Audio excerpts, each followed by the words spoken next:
eternidade. Quando aquela carne ela é despedaçada, ela acaba no madeiro, ali se acaba tudo que é visível. O templo volta a ser espiritual, volta a ser no céu, não é mais visível a olho humano, tudo acaba.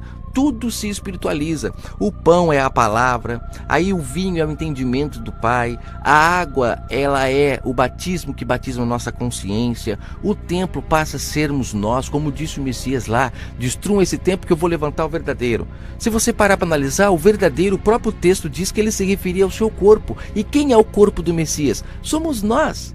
Por muito tempo eu também achei que ele se referia ao seu próprio corpo aqui, ó. Mas não, quando ele fala que ele iria levantar o verdadeiro templo e ele se referia sobre o seu corpo, somos nós, igrejas, pedras preciosas, como Pedro diz, né, que constrói o verdadeiro templo que não é terreno. Então, quando Paulo fala lá em Hebreus 25 de não abandonar a vossa congregação, o próprio contexto todo, Paulo está falando da congregação celeste, do templo celestial. Então, não é uma congregação que eu me reúno aqui na terra, é uma congregação onde eu, em espírito, estou conectado a ela, cujo Messias é o único pastor. E aonde o Messias lidera isso? De lá, do templo do Pai Celeste, que hoje está no nosso entendimento. A gente fala lá, mas nós temos que compreender que este templo, ele está aqui, ó, no nosso entendimento, é onde o Pai se assenta. Mas a maioria das pessoas estão assentadas com o anticristo, como está escrito lá em 2 Tessalonicenses capítulo 2, aquele que se opõe a tudo quanto é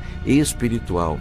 Ele se opõe a tudo quanto é do Criador. Se o Criador busca os que o adoram em espírito, esse anticristo faz com que as pessoas não o busquem em espírito, busquem na carne. E ele se assenta no templo do Pai, que é o nosso entendimento, porque é aqui que está a Arca da Aliança, é aqui que estão as leis do Pai, é aqui que está o maná, que hoje é o verbo, né, que é o pão vivo, não é mais o maná. Então você precisa renovar o seu entendimento para compreender essas coisas. Mas vamos finalizar aqui falando sobre a questão do joio e do trigo, já para continuar aqui Romanos 7 e finalizar.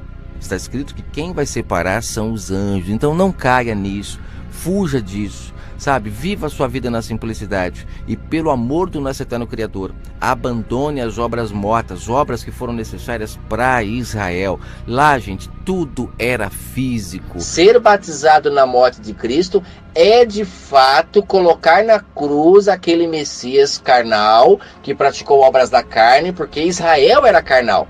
Só que o próprio texto diz que ele renegou Israel. Ele abandonou Israel para agora se casar com quem? Com a Israel espiritual. Ele não quis se casar. A Israel estava toda adúltera, prostituída, carnal ao extremo, e ele abandonou. E ele disse para a mulher samaritana: me casarei agora com os espirituais. E quem é espiritual não pode ter relação com o Messias que praticava as obras da lei. Como muitos dizem, ele ia no templo, então tem que ir. Ele serviu a ceia, então tem que participar da ceia. Ele mesmo se batizou, então tem que se batizar. Ele falou que tem que dar o dízimo. Lembra naquela passagem do cominho e do hortelã? Então ele disse que era para dar o dízimo. Gente, ele estava na lei. E aquele Messias morreu. Então, para sermos batizados na sua cruz, ou de fato abandonamos as obras mortas, ou então estamos em adultério aos olhos do Pai. Eu espero de fato que você tenha conseguido absolver o que eu tentei responder para a irmã. Aqui eu acabei complementando um pouco mais, mas eu acredito que na sua mente tudo se clareará. O objetivo é justamente isso, trazer a luz a uma mente que está em trevas. Quando digo trevas é no sentido de obscuridade da verdade. Está longe da verdade porque quem está assentado no seu entendimento é aquele que se opõe a tudo quanto é celestial, se opõe a tudo quanto é sagrado. E nós sabemos que o mundo do nosso Criador, ele é espiritual e precisamos buscá-lo em espírito. Esta é a grande verdade. Eu falei aqui sobre a questão, né, que o Messias falou sobre o dízimo, ele falou sobre muitas coisas que perguntaram para ele.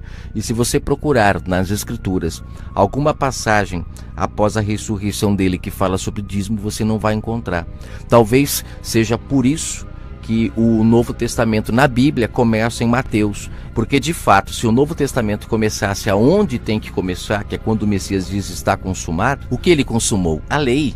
Ou seja, quando ele ressuscita, como Paulo fala em Romanos 7, se começasse ali, não existiria esse fermento. As pessoas entenderiam claramente, mas como começa em Mateus, e ali em Mateus o Messias vem trazendo vinho novo para Israel, mas eles não aceitaram, tanto não aceitaram que o mataram. Você entende isso? Que o Pai possa falar ao seu coração.